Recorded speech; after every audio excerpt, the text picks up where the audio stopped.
Welcome to my course Industrial Biotechnology.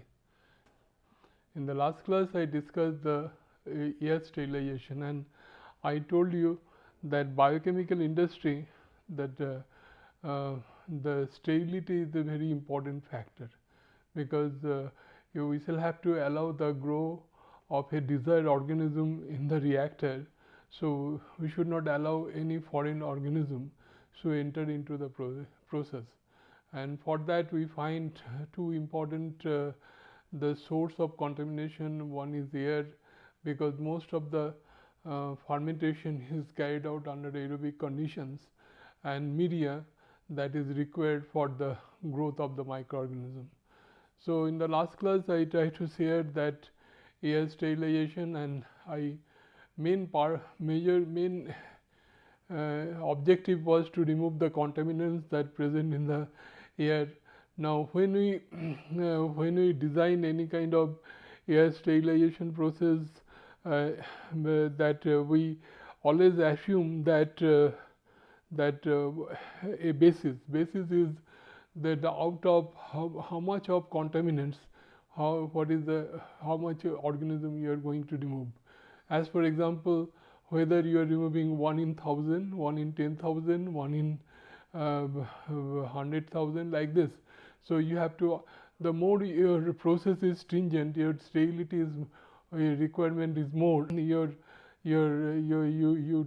take more precautionary measure. And another issue I told you that the type of organism you remove, again it depends on the type of fermentation you are carrying out. I have given the example of citric acid fermentation process. We use the cane molasses as a raw material for citric acid production.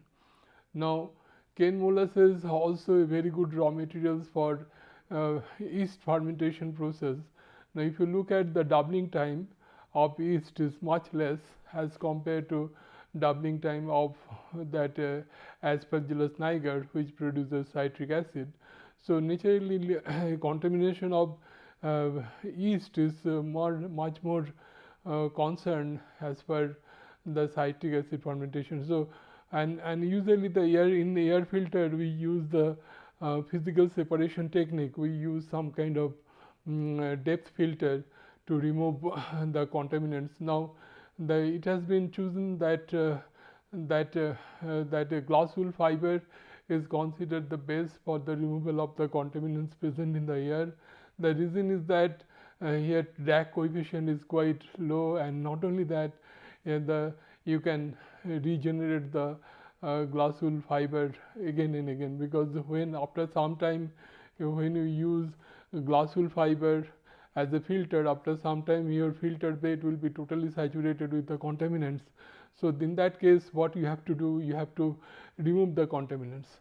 Now question comes that the size of the air filter again depends on the quantity of air that you are going to sterilize. Suppose in case I told you that the size of the inoculum vessel is usually 5 to 10% of the production fermenter. So naturally when we prepare the media, we design the air filter for the inoculum vessel, our size of the filter requirement will be very less. But when you go for production fermenter, it will be very high, because size will be 10 times higher than that of the inoculum vessel. So now question comes that I can show you the very simple design of that air filter, that is we have in practice in the industry, that is like this. We have this is the air filter we can have, and here we should have some kind of stainless steel mesh just to protect the fiber. Now you pass your air like this, and this is air in and this is air out. This is how we can do that. Now this is for inoculum vessel, it is fine, because this kind of small system we can use. Now when you go for the production fermenter, so the size will be 10 times higher than that, because the capacity of the production fermenter is more. Now question comes that If you increase the surface area like this 10 times, it is very difficult, it will occupy a lot of space and it is very difficult to design. Be difficult to control the process. So what we have to do, we shall have to make the process air filter very compact. So question comes, how we can make this air filter compact. Now if we have some cubical things that like this air filter, so we can have this like this inside.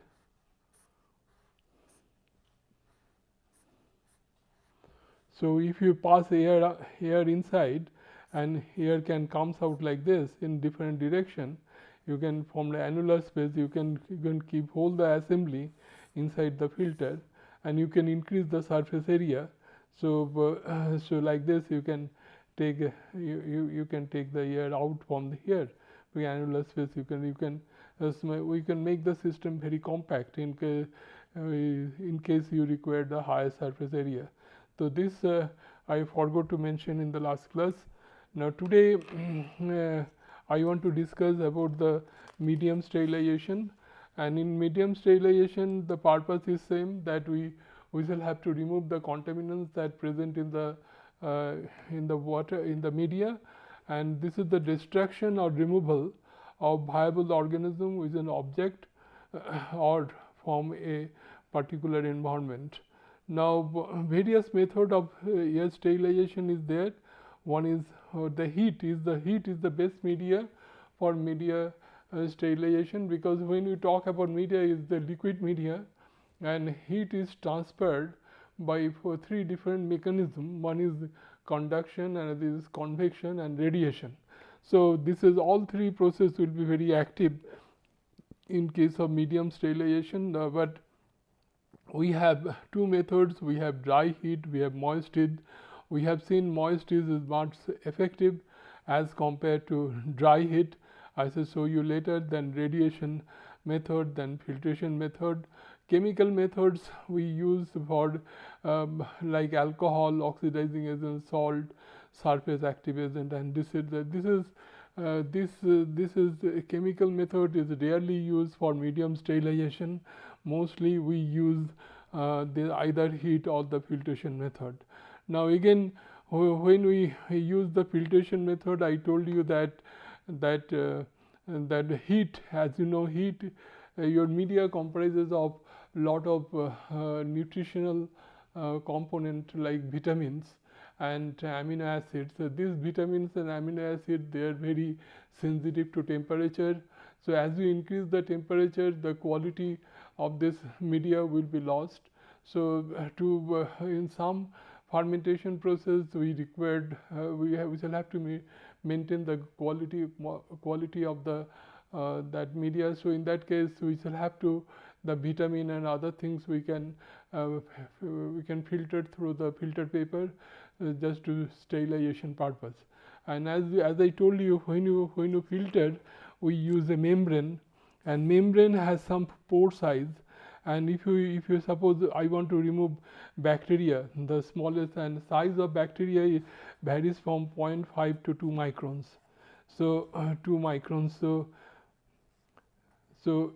suppose now if I keep the pore size less than 0.5 micron, then we can when you pass your liquid, then all the bacteria will be retained here and comes. Now only the problem with that, I told you that there will be tremendous pressure drop across the membrane, and the life of the membrane also quite less. So it is very expensive as compared to heat. Now when we consider heat as a sterilizing media, the question comes how heat is effective for sterilizing the media, because we know that organism when you heat the organism, that it contains a lot of protein molecule, and protein at high temperature is undergo the denaturation.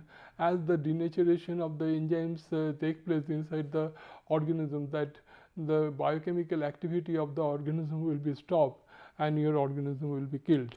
Now we have thermal heat method, we have dry heat. it employs the higher temperature in the range of 160 to 180 degrees centigrade and required exposure to up to 2 hours depending upon the temperature employed. So this is very if you compare with the moisture heat, moist heat is involved the use of steam in the range of 121 to 140 degrees centigrade. Steam under pressure is used to generate high temperature needed for the sterilization. This moist heat is much effective than dry heat. That is why dry heat we require a lot of high temperature as compared to moist heat. Now,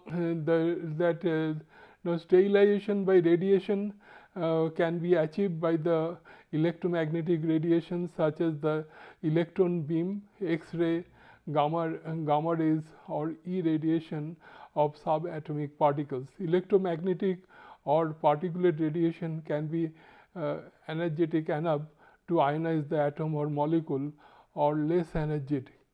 So, but non-ionic radiation like UV rays radiation is useful to sterilize the surface some transparent object. UV irradiation is routinely used to sterilize the interior of the biological safety cabinets, because that is, we know in the operation theater also we use the UV rays for surface sterilization purpose, because in the biochemical industry also we have we have lamellar flow where we prepared our culture that inside the chamber we usually sterilize with the help of UV rays. Now the radiation method is the ionizing radiation sterilization. Gamma radiation is very penetrating and is commonly used for sterilization of disposable medical equipment such as syringe, needles, food. It is emitted by the radioactive isotopes. Now second is the filtration methods. Filtration process does not destroy but remove the microorganism. That is why I told you that in case of heat sensitive material we use that, but this is very costly process. And when you talk about the biochemical industry, we have two type of products. One is called high value products and another is low value products. High value products means per unit cost of the product is very high. Here, because since the per unit cost of the product is very high, there we can think for this kind of technique where high cost involvement is there. But in case of low value product, we cannot, because low value and high volume products, we cannot think for this process will be no good. So it is used both for the clarification and sterilization of liquid and gases, as it is capable of preventing the passage of both viable and non-viable particles. Sterilized solution that may be damaged or denatured by high temperatures and the chemical agents. The major mechanisms of filtrations are sieving, adsorption, trapping within the matrix of the filter material. The pore size of the filtering for filtering bacteria, yeast and fungi is in the range of 0.22 to 0.45 microns. So this is the size. The more we go to the lower size of the pore, the pressure drop across the membrane will be high. Now in case of heat sterilization, which is in practice in the industry, we have thermal death time. It is the shortest time required to kill all the microorganisms in a sample at a specific temperature and not definite condition. Now here I want to point out that whenever we design any kind of sterilization process, medium sterilization process for the industry, we never go for the 100% sterilization. We always assume 1 out of 1 million, 1 out of 10 million, 1 out of 10,000 like this, because as per the whatever as per requirement of the process. Now decimal reduction time, that is also is a kind of term we related to the medium sterilization, is the time required to kill 90% of the microorganisms in a sample at a specific temperature. So the time required to kill the 90%, or that means if 10 organisms is there, it will be becoming 1 organism. So this is the kinetics of thermal death of the microorganism can be expressed like this: dn minus dn by dt equal to kd into n, where kd is the thermal death rate constant and n is the number of viable organism presence. Now this is like this. I shall show you this. You see that if you look the n ln n ln this is the plot of ln nt. Nt means to that as the number of viable organism present at time t and initial number of organism, that is keep on decreasing. It is a sharp plot with respect to time. This is the that means this follow the first order kinetics. So this is like this. So it is like this. So we can write minus dn by dt equal to kd into n. Now what we can do that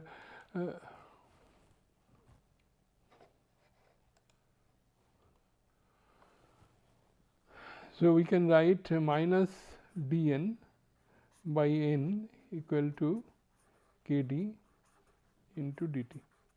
Now this is equal to minus dn sorry, this is d ln n minus equal to kd into dt. Now if you plot, if you integrate n0 to n whatever you have, or nt whatever you have, this is 0 to t, then what will be this? Minus ln nt by n0. Am I right? This is equal to k into t. Now if you take this minus this way, this will be minus kt. In that case nt I can write n0 into e to the power minus kt.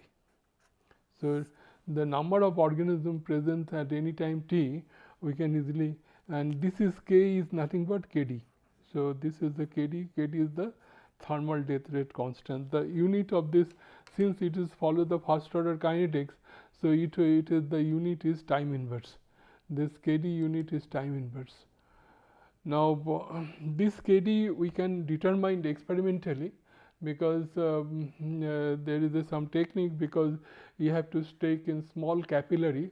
If you have hot and cold bath and you take the culture initially, if you take the instantaneously, if you cool and hot this material, then what will happen, you can find out that that how much viable cells is present by exposing a particular temperature for higher for a particular time. So you can easily calculate the kd value. Now how to calculate the decimal reduction time? Decimal reduction time means 90% removal of the initial microorganisms. So n by n0 will be 1 by 10, and if you write it, so we will be coming this d equal to 2.303 by kd. That means your decimal reduction time is inversely proportional with thermal death rate constant. This is kd, inversely proportional. So as the time increases, the kd value will increase, because I can show you here that here you can see this is like this. As the time increases, that this will be becoming more steeper, and like this. Now if you plot this log graph paper, then we have this kind of plot. This is in case of 60 degrees centigrade and 54 degrees centigrade. More increase the temperature, it will be more steeper, so kd value will increases. So what I want to mean that as you increase the temperature, kd value will increase to a great extent, and your d value will decrease. Now so this kinetic description makes two prediction which contradict with each other. At definite time is required to achieve the sterile condition, and after certain time there will be less than one viable cells remaining. So you know that this is thus a value of NT less than 1 microorganism remaining is considered in terms of probability of an organism surviving a treatment. So I told you that that when you design any kind of sterilization process, always we assume 1 in 1000 or 1 in 10,000, 1 in 100,000, what sterility factor you are going to have in your system. Now here there is an interesting table that shows the how temperature affect the value of Kd. This is the Kd value. This Kd is thermal death rate constant. As you know that as you increase the temperature 100, 110, 120, 130, 140 and 150, the Kd value drastically changes. This unit is minute inverse. The holding time means this is the time required for sterilization. I shall explain what is called when I shall discuss the continuous sterilization process. Now as you see, when you have we have the 100 degrees centigrade, we heat the media 100 degrees centigrade, then Kd value is 0.02. you have to sterilization time is 1730 minutes. But 110 degrees centigrade, the Kd value is 0.21, then it's reduced to 164 minutes. 120 degrees centigrade, Kd value is for 2, that the sterilization time is reduced to 17 minutes. Now 130 degrees centigrade is 17.5, and this is the 2 minutes is the sterilization time. 140 degrees centigrade is the 136 is the Kd value, and holding time is 0.25. Now in the industry, that you know that in the laboratory we use our sterilization temperature is 121 degrees centigrade for 15 minutes. This is the sterilization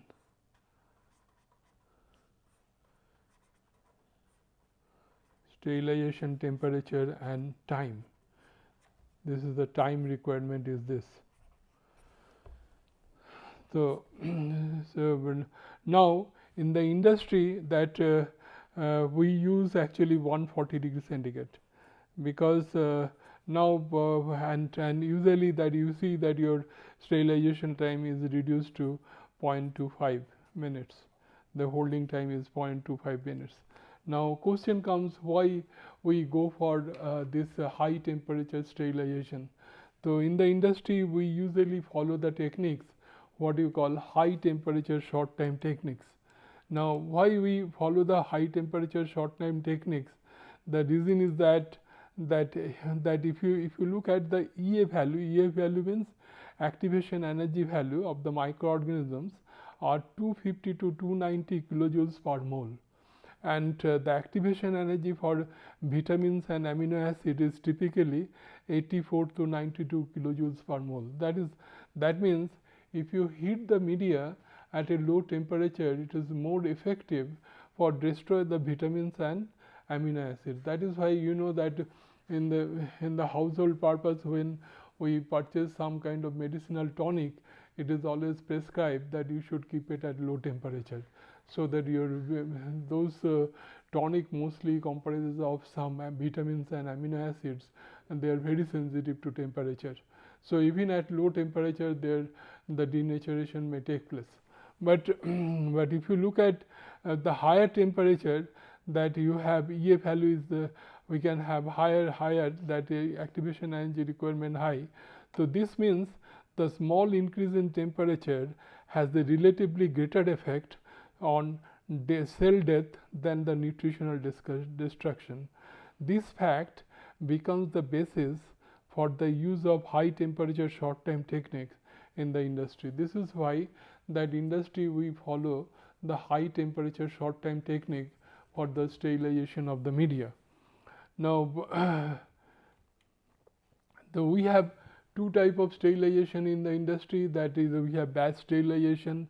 Sterilizing the entire volume of the media at once using the heating and holding the cooling methods. So you can have this is the media, and you can pass your stream like this, or you can electrically heat it, or you can have jacketed, whatever you can. So you can do the sterilization like that. This is called the batch sterilization. And continuous sterilization means sterilizing only a fraction of the volume at a time by using the temperature as the internal heat exchanger. Now, basic difference between the batch sterilization and continuous sterilization: in case of batch sterilization, the entire volume of the media at once, the heating, holding and cooling. So what does it mean? What does it mean? Suppose this is the fermenter and you have media. Now you want to sterilize this media. So this is the starter we have, and we want to sterilize the media. So first you have to heat it. So you require some time to, suppose this is our ambient temperature is about 35 degrees centigrade. So you have to increase the temperature, and then it attains 121 degrees centigrade. Then you have to hold it for 15 minutes, that is like this. Then you have to cool it. Am I right? This is cooled to the again 35 degree or 40 degrees centigrade, whatever you have.